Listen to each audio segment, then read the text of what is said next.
Hi, this is Matt Weiner, and I'm here with, Erin Levy. and we're going to talk about episode 11, Chinese Wall, of season 4. And at this point, the most important thing to carry across is that Don and Faye's relationship after episode 10 was kind of catastrophic. Roger found out that Lucky Strike was leaving and kept it to himself at the last meeting. Don and Pete were bonded closer together as Pete covered for him. And Don told Faye his past, and it sort of brought their relationship closer together in some way. Sand in the weirdest places. John's Beach? Don't be so sure it's sand. So the idea here is that this is right. What month is this? It's like August now, or it's late in the summer, right? Or is it July? Yeah. I think it's August. We should know. It's the middle of the summer. We did And, when it was written. We knew. And I love this idea with everybody sort of packing into this car from the beach, and this kind of cute meet of Abe, who had put his foot in his mouth in earlier in the season in episode 4, and Joyce, Peggy's cool friend from upstairs. Sorry. You weigh like a pound. Relax. And this just seemed like such an incredibly romantic situation. And you can really, I love the way this is shot. You can really feel the summerness of it, the crampedness of the Volkswagen, I like the water. their sunburns. Everybody's hair is loose. And Abe finally says the right thing. And it leads him. We have to be quiet. I have a roommate. Charlie Hoffheimer is this great sort of combination of like kind of innocence and awkwardness, and he's also really handsome. And the idea, part of the theme of this episode is sort of about so much of the show is about your personal life and your public life, You look like you're your office life. But there was something about the family.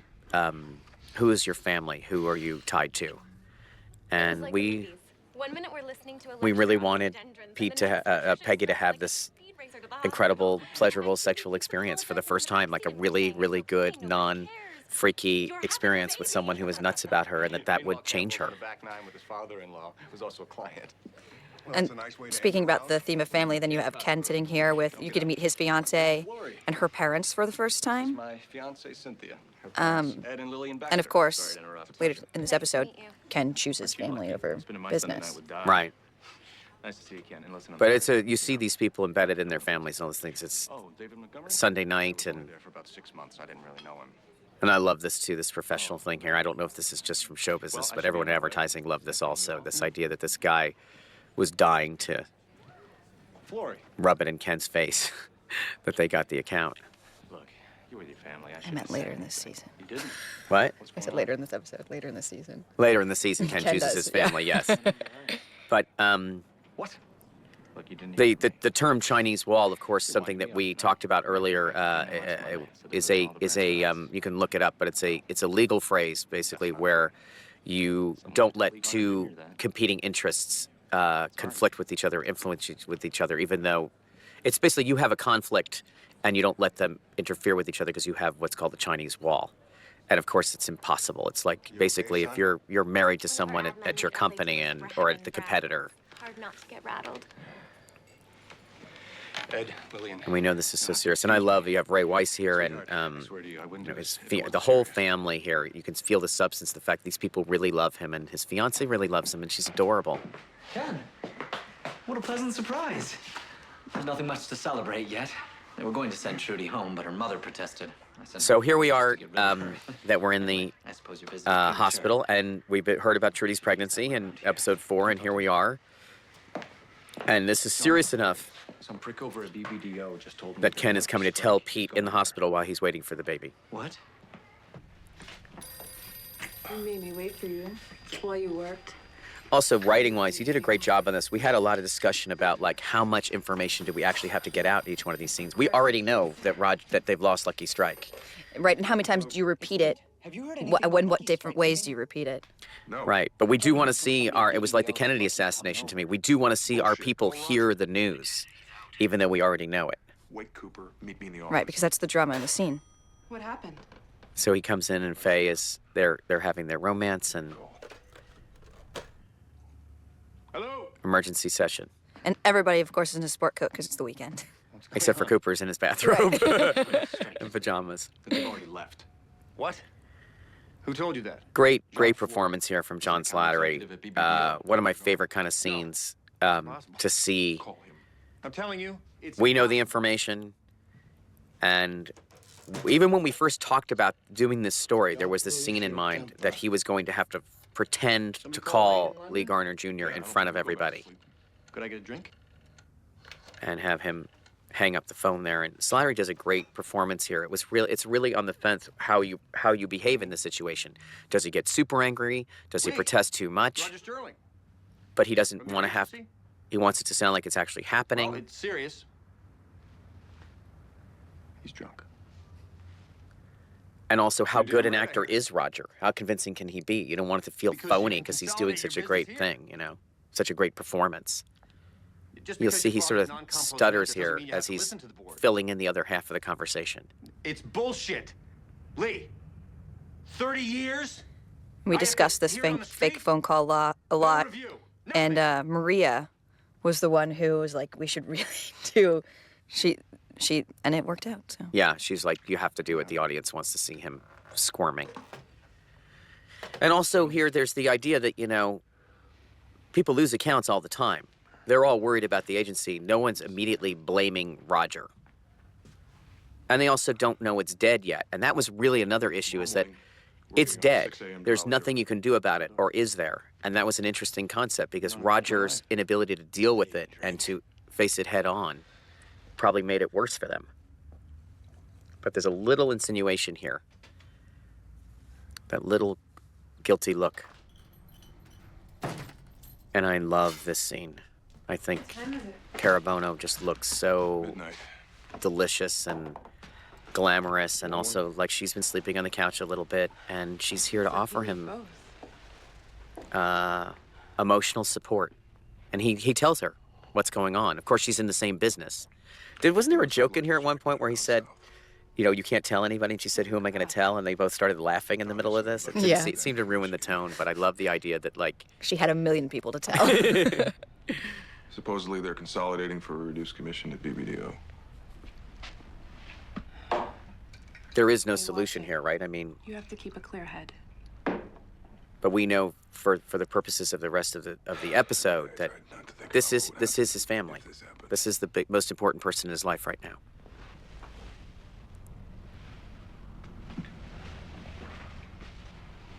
Oh, look at that punim. I feel like cinematographically and directing-wise, it's almost like the entire apartment is being lit by Faye.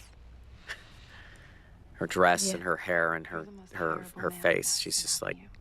I'm not at that point yet. And he is really staying focused on his problem here. And she's trying to be as encouraging as she possibly can, giving, every solution. Support. And saying, look at that punim. And this, of course, this physical pose here, this is where we're going to be at the end also. In a very different gesture. Judy. Joe here, who plays Pete's father-in-law. They've all been snagged and pulled into this thing and into the waiting for the baby, which people didn't do a lot of times, but it was the weekend. You need to calm down. And I love his fatherly advice here. And his father saying that I wasn't even there when Trudy was around. So this isn't necessarily normal, but in this family, he wants to be there, but he can't. Didn't we think, we were talking about this, that Pete wants to talk to Trudy about this.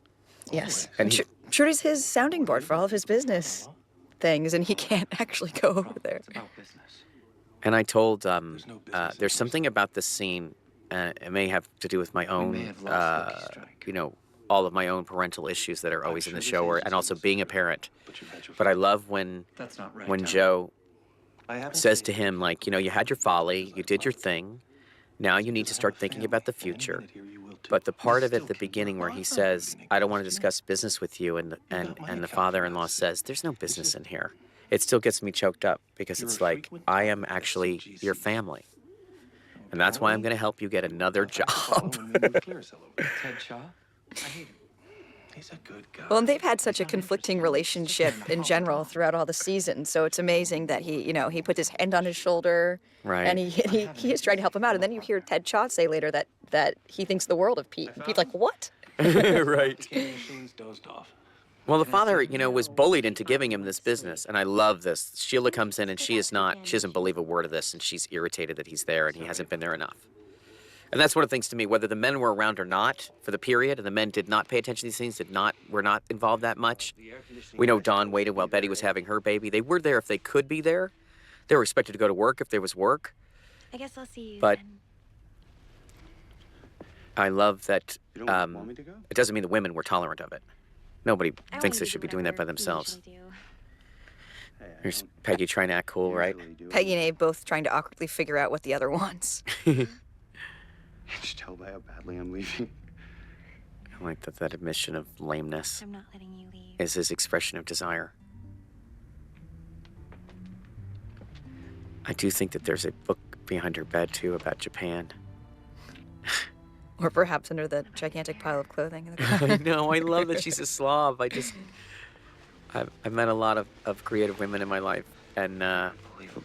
they're rarely tidy. It's not usually like this. Creative people in general, but you always expect women to be tidy. And here she is touching the small of his back, which is something she's going to use later. She's sexually awakened, right? I mean, I just walked out of there. do you think this is like the first time she's had an orgasm with a man? Is that what we decided, or? I see. Well, no, I think we decided that she might have had it with Pete, but this is the first time Clients need to that hear this. she's enjoying herself and there's not any other stigma to it, and Right. I'm standing by Lee's reception. she's enjoying sex. I didn't want to have to pay for a long distance call. And here is this thing Very of well Roger done. putting on this ruse of going down there. They've gotten the bad news. They're waiting for it, and I just love this, that you hear that it's revealed very nicely that he's lying. He packed a bag and he did everything just to convince them that he was going down there. And this was a bear. It was a bear for you to write. It was a bear to shoot. The sound was tough. We had to guess how many people were really in this company. But these guys take us through it really nicely. I got 5 that says Cooper's retiring. And I love it because it's all about the propaganda machine. It's all about, like, how do you keep everybody from panicking? Everyone, And you had this great thing with Could I have Joan your attention, bringing in the writing a little bigger for Bert so he could give his speech. And it's so he can official. read it. It's so fake. We've What? called So he can read it. Yeah. nearest and dearest to let you know. And you'll hear here, our nearest and dearest. This is you're our family. After 30 years of consummate service, American Tobacco has reluctantly decided to consolidate. And I think we actually had it in the second episode of the show when Paul was taking Peggy on a tour. He said, if you ever see the guy from accounting, you ever see Bert Cooper going to the guy from accounting's office, you better run for the hills because we're going down. Now, And anyone, I mean, look, we're in an environment right now, just to date this, 2010, where there's a lot of this going on. A lot of people losing business, a lot of people's jobs in a state of insecurity. with this news. And Now, we've had we've all heard the pretty good year. speeches of We've gained of more confidence, trust than but we we've know lost a that lot they more don't mean because our work anything. is The thoughtful company's in trouble. and effective. Even Lucky Strikes. And some of these people are too inexperienced to even know that. Nothing should change. Josh Wellman Nothing will and change. Bob Levinson were both emphatic about the Push fact, too, that ourselves, Don we're would gonna say we're gonna overcome this that and Lucky succeed Strike liked their tenfold, work and it will be and that he would give a rousing speech. I think the speech is very rousing. I don't know how people felt about it. To me, it was very funny that Don said that great speech and then this guy had to follow him. This guy who doesn't make sense in what he and like what he's saying. Not the actor. The dialogue is like, what is this accounting nonsense? And here's Peggy coming from her great day, swinging her purse, walking down the hallway. What's going on? Head of accounting. What do you think's going on? Any questions? I know, it's a short joke. But you know what? Danny Strong is an actor like any actor with unique abilities, and we always try and exploit them in the show. What? We lost Lucky Strike. Jesus. Everybody knows that that's bad. Everything's under control. Peggy was so happy a second ago. And Freddie sort of reveals, like, this is devastating. Stan bought the story. And here's Don's real pep talk to creative. I love him sitting on the corner of the couch here. Elevated height-wise above everybody else. You're in this room. Last hired, last fired is not the expression Myself it's, and the other partners it's will be out there last beating the hired, bushes first and fired, bushes. but Danny has The twisted creative that the way jobs he to twists hold on what every we have. Expression. Clients' ideas should seem better and than Peggy's mind is the next elsewhere, few but weeks, the only words you creative, know are he's yes, telling sir. creative, like, Yes, we sir. cannot That lose means, anything. Stan, you babysit that Samsonite shoot every day. And Peggy, the Playtex presentation is still set for tomorrow. I'll bring you my notes. I can prep you in 10 minutes. No, you're still gonna do it. It'll look desperate if I'm suddenly involved. So what about it then? Again, Be successful. that's where research really helps you, because you'd think that Okay. Dom would take everything Let's see over, what we got but out there. we were told he wouldn't. And I love the way that Lizzie plays this too, Peggy? the two of them. I'm worried. I don't know. You seem to have everything in hand. Should I be worried? We don't even know how bad this is gonna be until Lane shows up. And Lane is left, right? They're Something good happens, something bad happens. Land in England. I knew Yeah. I'd pay for it. everything time something good paying for happens, something anything. bad happens. There's a I'm counting. that could be the theme of any episode in the show. But it is an outlook. I mean, she does feel like she's being punished for enjoying herself. And here we have, Don has been controlling his alcohol basically since episode 7. So to see him get to work, keep his head clear, and Faye warned him, don't drink, keep your head together. Joan Harris. I love that she has to pull off her earring to answer the phone in the scene. So sorry. Because it's so big that she can't actually talk on the phone otherwise. No, they do it all the time. I mean, Yeah. that was a gesture that we saw a lot in the show with the clip-on earrings. I'm not flying to Raleigh. And here's a You great. get back. You were talking about this. There was an alternate way of telling this story, right? Originally, she was going to relent and go to the hotel room, and Right. She was going to meet him at the hotel room, and then we decided actually that she wouldn't do that. Roger, get on a plane. I love that You're they very had this persuasive in person. incredibly, No point. meaningful Guard's tryst supposed to give you in a month, episode but 9. keep to it. You knew And- about it? I can't believe you. We could. And here's another indication yell at of Joan is Roger's Don't you family. like walking around This with Right. is the person that Oh he my can God. call. He's not going to talk to Jane about it. Right. What am I supposed to do with this? And there's also the fact that Joan I'm sorry. has been elevated in the business, and she takes the business very seriously. She's working her butt off to sort of try and Why keep didn't their you head tell above me? water. She's in the inner circle with Dawn and Cooper. She wasn't at that meeting that night, but she knows what's going on, and she's important. I should go. And There's I know only that one place. Roger's seen as being very weak and childish here, Met the Statler.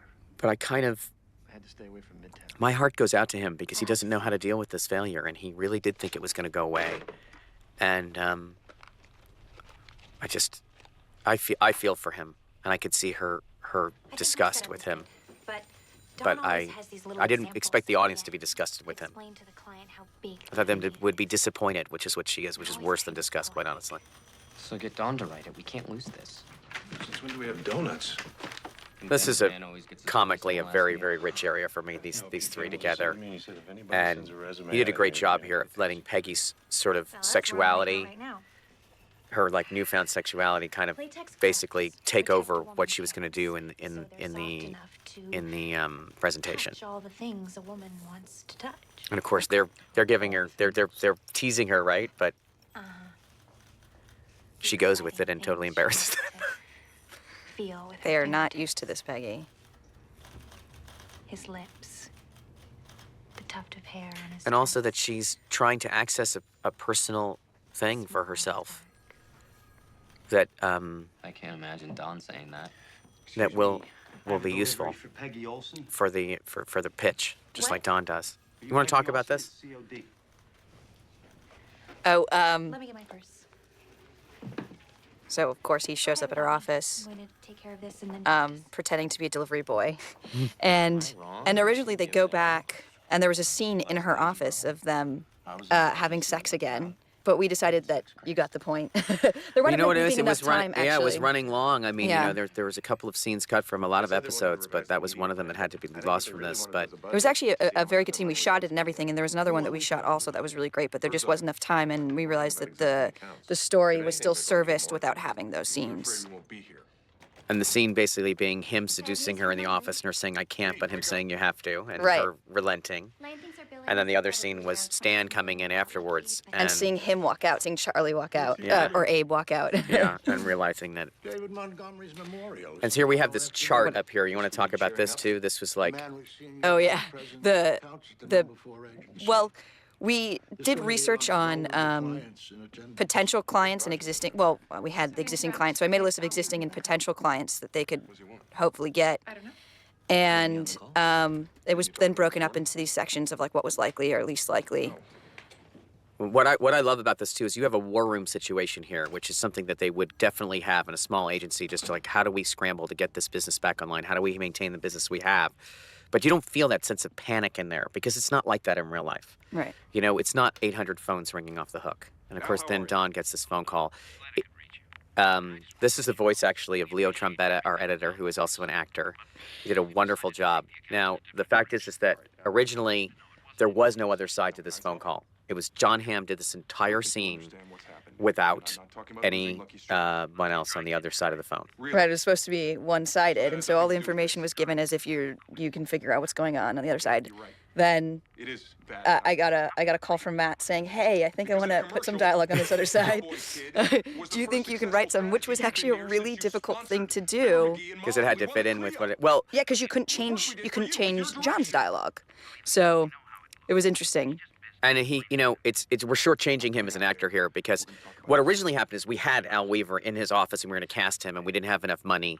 And so we turned it into a one-sided phone call. John pulled this one-sided phone call off, as you can see. He did, yeah. And then I felt like, why not give the whole sensation there of the fact that Don is losing his temper. He won this guy a Clio. The guy basically says, it's your problem. You won the Clio. We didn't win the Clio. And I don't, and then this award, which has been somewhat unsatisfying the whole time, is being destroyed. Do you want ice? No, but I need a favor. But you did do a good job, and the dialogue does work. And Leo did a great job acting. And I mean, he did it temp in the editing room, and then we were like, just do it. You know, we hired him. He's in SAG. It was all kosher. This is one. The doctor says they never let the labor go past 2 sunsets. What exactly is the problem? That was a piece of research too, right? 2 sunsets. That was the idea for labor. Yeah, and that's actually we talked to a doctor, and that's the phrase that he used when saying it, which that was amazing. Yeah, it's very poetic. I don't know what the hell you said to them this morning. And here is Don coming in and kicking Pete and basically saying, you care more about this baby being born in your private life than you do about this. And this is the episode after Pete sacrificed North American Aviation for him. Everything was fine. You think that call's easy to make? I think you're And I love that distracted. Pete does not Because of scream that, at I him. think He you scared just the shit out of him. Who the hell do you think you're talking to? stands up for himself. And I love also, let's not skip wardrobe and hair and makeup and how Pete is slowly disintegrating this thing. He has been up all night at the house. So this is the end of that other scene where Abe walks out. And then there used to be a scene after Stan clocked this, that this delivery guy was in here for too long, where he went in and says to Peggy, what was the package? What was in there? Socks? It was something like that. Yeah, joking around. She claims it's from her sister. This also was cut differently than it's written. There used to be a little headpiece with Chaw, but I love the dad coming in and stopping him and saying, don't be upset, and the audience sort of getting drawn into it. And Good news is always worth waiting for. Cha, of course, showing up to the hospital with a gift. Don just yelled at Pete. He hasn't Right. even acknowledged that it's important that his wife is in the hospital having their baby. And Complete Chaw, contrast. Yeah, and Chaw is, again, very important that Chaw is good at this. What do you want, Ted? He has this card in his pocket with all of Pete's I mean, accomplishments. hell, you're about to have everything. And he has shown up in the right place, and of course, he's You know, your father-in-law never made stops the talking mother-in-law about happy, the father-in-law happy. He's using the family and the family event to get into business with Pete. And Don, of course, completely pushing him away. I didn't do all that. Kevin, which I thought was really interesting, came to me before this scene and asked what were the big, of the clients he's saying, what were the biggest ones that had the most money so that he could emphasize them. And I was like, that was a very interesting question to ask. And of course, I had just written up that list and I knew it all off the top of my head. I'm like, here, let me tell you the numbers. I'm not Don. I'm not fine. This isn't the Wild West. That's a very telling line. I don't know if you've heard of it, but I think you'll really Of course, enjoy Pete, driving one. native New Yorker, doesn't drive. Pete doesn't bite on this at all, but we wanted people to see that that Pete was not getting what he needed from the firm, I can get you one across the street. and that he was taking this somewhat seriously. And then, of course, Joan didn't go to the hospital. She's agreed to let Roger up into her building, and And she has not changed into her sexy pajamas. no. Roger, They're so good in this scene, Said you I needed to think. talk. We can talk. This is a scene too, I think, when if you're listening to the commentary and watching this episode for the second time minimum, hopefully you're not watching it the first time with us talking over it. You can see a Exhausted. real once you know what's going to happen in the scene, you can see the way that But Roger, that Roger is I can't do this so anymore. needy, You always say that she that. is his Then family, you come back to me because we belong that he together. loves her, Do that. and that she has really had I it. need you right now. And it's really hard, but this is the Is it end. important to And it's someone? not because she hates him, No, it's because I because feel she like shit is and you committed care to her about other me. life. I'm not a solution to your problems. I'm another problem. Are you serious? I can't do this. We're actually shooting this scene at like 4 a.m. and there's that line where she says like, "I'm exhausted," and then, like I think everyone on set was like, "Yes, we all are." But they're so great in this. Roger. And there's a great music cue here. And, they do love each other. But, I'm not a solution to your problems. I'm another problem. I can't make this go away. He's a little boy. I think it's not that his love is not complete, it's that he doesn't understand the other responsibilities that go with it. And he's also looking at the reality of his career and the company, and he really needs to be held by her. And this line to me is sort of what we built the scene around. We had this long before the episode was broken. So that night we got mugged. That was the last time. That was the last time, and I wish I would have known that. I don't know if that's one of those lines that gets sort of divided between women and men. Like the men that I've talked to, like totally understand that line. The women who hear it are like, really? Of course, that's what he cares about. No, it's just I think No, the idea that there'd be some ceremony to it, or some intensity to it, or some knowledge of it, some farewell. And of course, and that perhaps he would have known it at the time right. would have meant more. It's 8 o'clock. There's only so much we can pretend like we're doing. Don trying to hold on to his drinking, Don staying interested in the work, Are you okay? You want something? Faye coming to help him as his I'd rather eat. as his lover. That's me. I'd rather eat than drink. For the day. And here we have Don asking her for help, and her saying, "Why would you pollute our relationship with business? I'm here to support you."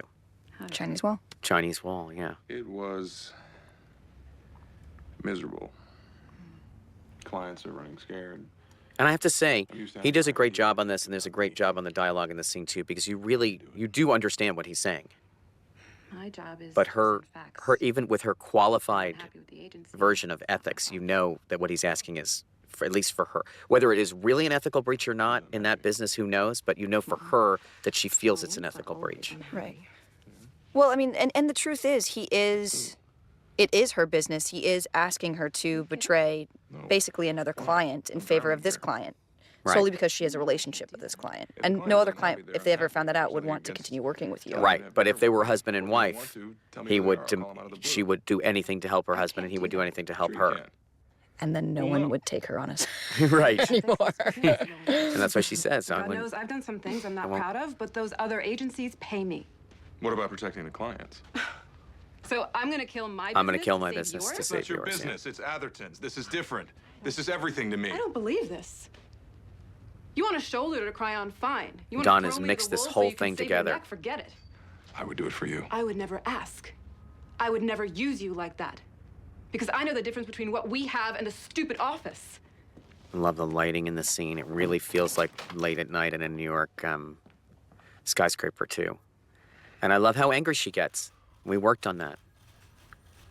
Now Stan, alerted to the fact that Peggy is giving it off. She's Thank you. assumes that she wants to have sex with everyone. You need to relax. And as he said, it's the end of the world. I know You want to talk about this? I love this guy. Jay is so, his physical presence, and Janie has dressed him in clothes that are a little tight, but you feel he's sort of a jock, and his confidence, he just makes me smile, and he nails every scene he's in. But the two of them together are fantastic. And he's so certain that he can get her in this scene. He's just terribly shocked to realize that perhaps she may not want to be with him. Sit in a cool stream right in my And this is a repeat of a dress that I love that was in episode 8 also. What are you doing? You said you wanted to relax. She's wearing something for presentation Stan, that no. to look great. Come on, you're so horny. I can smell it on your breath. Stan, I'm gonna talk. Hey, I saw you with the delivery boy yesterday. What? He's my boyfriend. Oh, come on, baby. It's the end of the world. And I love this too. She's what? you're right. And I love that. Why you make me reject you? She's angry at him. She's not insulted. She's not Well, thank you. being, I'm not anxious anymore. I mean, obviously this could have been played like an attempted rape, but it's a pass. And the show makes such gray areas of these things that I understand people being alerted to it. But this is a pass, a thwarted pass in the workplace, which makes it more complicated. But I just love the fact that she says, "Thank you, I'm not nervous anymore," and sits down. This scene Didn't get any worse. is a very complicated scene to me. And complicated for the attitudes of everybody in there. Because Pete resents Roger, but you can't really express it in the wake of this thing. It's a good time to get out of this business. Roger is defending himself Sales were up 10%. in a fake way, right? But at the same time, he is telling the truth about what he thinks it is. Joe knows that Roger's lying about going and working his butt off about that. Well, there's your silver lining. Who the hell wants to go to that? I love trying that. to This get guy you on dying was the only happy part for him. You want a dog pile on me? Saving that account was impossible. Because you ignored it. One damn account, and you And ignored it. actually, Talking about Pete, explain it to him. one of the most interesting things about all this is that he couldn't have saved that account, even if they had. But you do what He, you he should have I told don't everybody. know. Well, I don't know. I don't know if he could have saved it after Lee did it, but he never really seemed to. I mean, we only see what we see on the show, but in my mind, Roger's a management level person. He didn't really know how to be an account man to him. He was good at solving problems. Mr. Campbell, And this, of your course, father-in-law the big called. point of Your wife attack in and here. comfortably. Trudy had the baby. Just now. Yes. He's it happened. happy about it. Baby girl. Congratulations. Now let's go off to the funeral. And I love that reaction from them. Congratulations, whatever, blah, blah, blah. No one really, in the midst of this business thing, it's not an issue. Let me get my coat. I love that, because on a TV show, normally it'd be a huge thing. Oh, look who had a baby. Everybody be interested in it. Everybody be climbing around on it. And in real life, especially in the midst of a crisis, nobody cares. This is not just men, anybody. Although it is interesting that he doesn't even think about going to the hospital. And there's Bert basically kicking Roger when he's down. But I think we all knew that. I don't think there's anything earth-shattering about that statement. I do think I Bert think it's would- earth-shattering for Roger. Yeah, well, Bert is his surrogate father, you know. None at all. And now they have to go work together. Yeah. Now, this whole story was based on a woman creative director that I met in New York who told me about this, about what it's like to be the woman in charge and giving a pitch with lipstick on her teeth and nobody telling her. All the men who worked under her. And saying to David, This funeral "This is, the best thing to me, we're is ever a going great example of these guys sort of apologizing to the family for taking the father away and very thinly veiling the fact that their work is the only thing to He them. showed me this pendant he bought the day before. I love the way these two women react to this, and I love this guy's speech because it's very sentimental and it's very geared to the family That's the best thing I'll ever do. and very warm and very. And meanwhile, they're there. They are chasing an ambulance. They are looking for clients, which I love. It is Craven. That's Stu Carlsbad from Ralston Purina. He's always ripe. We have dog food experience. Great set. I got him. Great I don't know how prepared I suits. am, but Everybody. Dave was always a fan of And these two winging it. guys are fantastic. They really feel like ad guys. And this fantastic picture back there that we paid for this gentleman to be the You were deceased. there before he made partner, and then you gave him to us. But you know, you and Lenny were always on his mind. And Don and Pete both realizing that We'd been in London for 3 months trying they to don't nail have their down families British and that they petroleum. have sacrificed their lives for their job. Now, originally, what was the story here? Don was gonna But once tell a Pete week, to go to the he would hospital, drag right? me to Portobello Right. Road, looking Pete- for thimbles for your Pete was gonna basically say like, I haven't seen my baby since my baby's been born, and Don was gonna say go, and then we decided just to let the scene land on both of them, Is strong enough to protect a woman and Right. that Pete would go. Well, and Through then her Pete doesn't go on his own. Yeah, we don't did show have a that. shot of Pete being in there with the baby late at night and Feel the alone warmth with of the her Trudy husband's asleep. But Playtex protects a woman's we went with the touch. truth of the matter. We didn't have enough time. We shot a lot of this stuff, but the truth of the matter wins out in what you see in the story, which is that it is not the most important thing. The baby will These wait. images are about The business is moments more after important. The housework is over. And Don's not giving any gift to. And Peggy, of course, assumes that one more person is hitting on her. Yeah, I know, I love that. Needs when the work is done. And then Don's not giving a gift to Pete. They both are committed to the business and not doing anything in their personal lives. We're thrilled to get this in the first try. Yeah, that guy's great, that tongue thing. And of course, Dan gets his revenge on being rejected.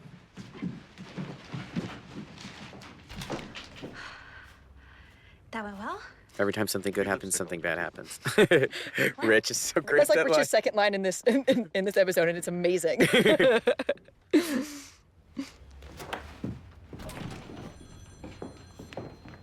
Every time something good happens. Yeah, I love that reaction too, because it's not like a damn it. It's like there's a little bit of a smile there of like it's embarrassment. Yeah, and of course, and she still got that business. This is my She still favorite nailed line that of the episode. I have to say. How did the funeral go? Funeral.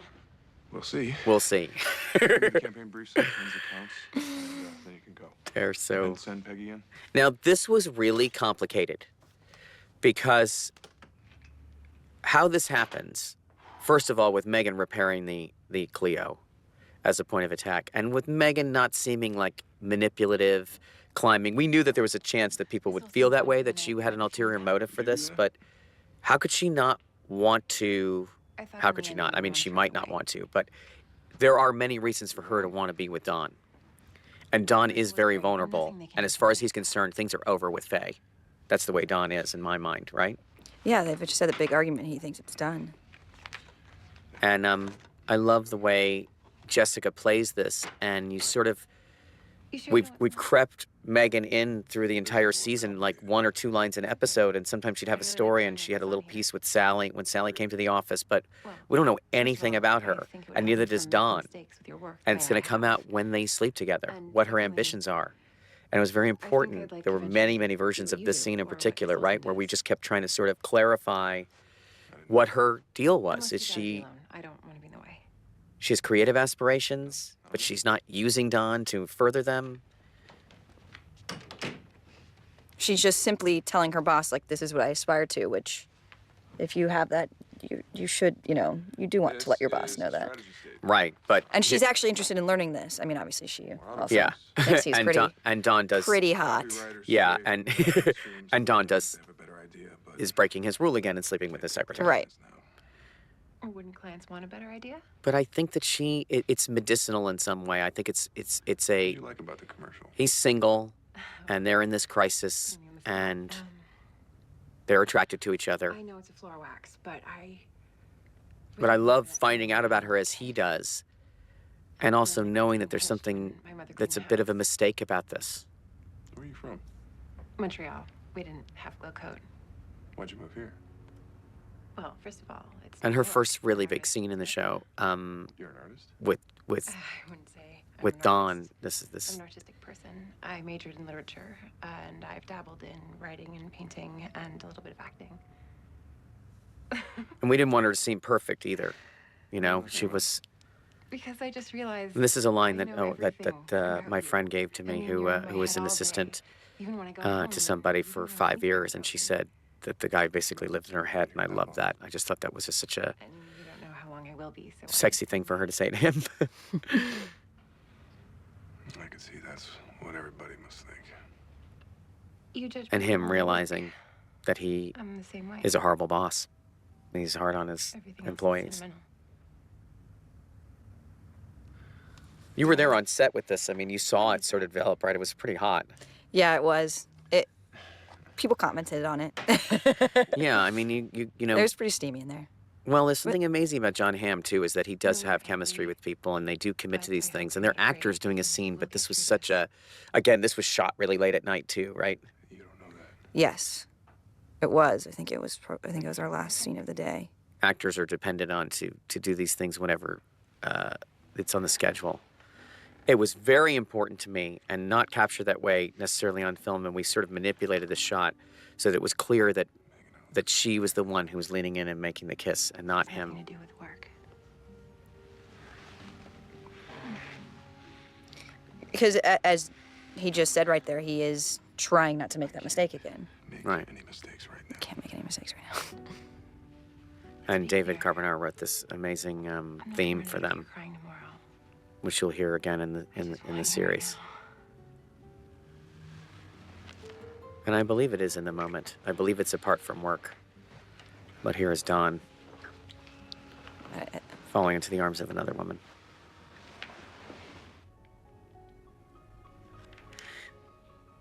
And Jane Siegel. Peyton just really pulls this off. Obviously, an incredible combination of set design, wardrobe. Look at that. That nightgown. And Roger having been out in the world failing and begging Joan to be with him again. And I know how to make it better. I'm really tired. the irony of the fact that she truly loves him. And this piece of music in here is Tchaikovsky piece that I think is like one of the most beautiful pieces of music that there is. And it just gave such a vibe of civility and beauty to it, to me. And it's also really poignant, I think, for Roger, that the hollowness of this relationship and his lifetime achievement here. He's supposedly writing his lifetime down in there. Look at it. There's only some way to buy that book. The perfect day to get your book called Sterling's Gold. Right. And of course, this is his actual family. And here he goes through the motions of actually. Right, and he's not telling her anything. Right.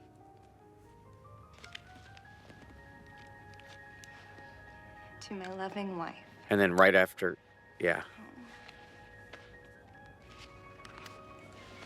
And here is this pose echoed again of the woman resting on the man's shoulder and being there for him, her putting his arm around, and you'll see this at the end with Don and Faye. And of course, there was a scene here with Pete and the baby right after this too, which showed at least that he had made it there late at night. Trudy was already asleep, and that they were chasing him out of there. But it really was about the fact that he had done his business and gone and taken the end of it.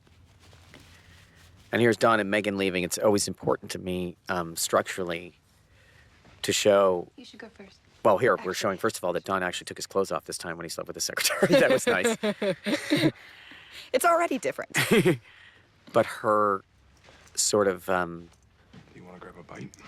laissez-faire attitude about this, he wants to have dinner with her, he can. And I want you to sleep. And her looking after him and explaining to him this is what it is. I also love it too, just hair and makeup and everything wise. They really look like they were having sex. It's not a TV thing where she looks as perfect as she did. She still looks great, obviously, but.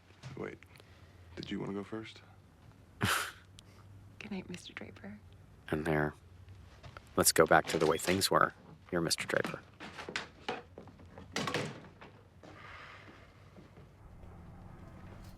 Don comes home. And here's a surprise for him waiting. Expect to see you here. And I always felt Faye was right. Faye's, he's supposed to think that Faye's writing a farewell note to him, right? Yeah, that she's breaking There's up no with answering him. machine. There's nothing, right? I'm sorry. What were you gonna say? No, that she's breaking up with him, and then he says, "You can write on an envelope." Like, Yeah. really?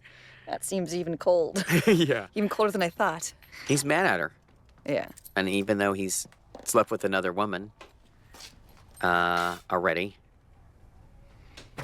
he's not interested in hearing her farewell speech. This dress is mind-blowing, by the way. I got you a meeting with Heinz. It's vinegar, sauces, and beans. I love that in the most serious moment, they still speak ad talk. And I also love that it's vinegars, sauces, and beans. That's true. But look at this to me, this, here she says, I thought about whoever you are in my life. You are my family. And you are the most important person, and I should do that for you. And the look of guilt on his face.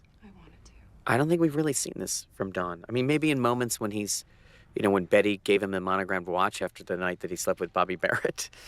Right there. Just like, I didn't ask you to do this, and then you did it, and I was so mad at you. And of course... I was so mad at you that I slept with somebody else. Well, it's not an accident, too, that it's supposed to be on your mind. I mean, everybody's mind. Like, what's going to happen now? Does he smell like another woman? Is she going to want to be intimate with him? Is he going to tell her? Is he going to send her away after she did this amazing thing? And he just sort of... I felt so much of a breach of trust between the two of them and so much remorse on his part. I don't think we've ever seen him this remorseful. There's the gesture. She loves him. And this is what it's like being in a relationship with Don, unfortunately. I do feel love between them, don't you? Yes. And there's- I love how, I mean, he dips his head into her hair. And like just the look on his face when when he's obviously feeling guilty and then realizing, okay, this is where I should be. Right. And that didn't happen. That was nothing. This is something, and this is my life. Mm-hmm. And yet, of course, the song, Welcome to My World. This is what it's like to be in a relationship with Don Draper. Also, it's not resolved. What happened with Lucky Strike, which, you'll have to keep watching to find out what happens. But I love the idea of Don sort of trying to solve the problem, them sort of scrambling and trying not to disintegrate, and everybody sort of being forced into holding on to that unit, which is the business that they've made together, and all the sacrifices that go with that. But that's their home, that's their family. Great job, Erin. Great job.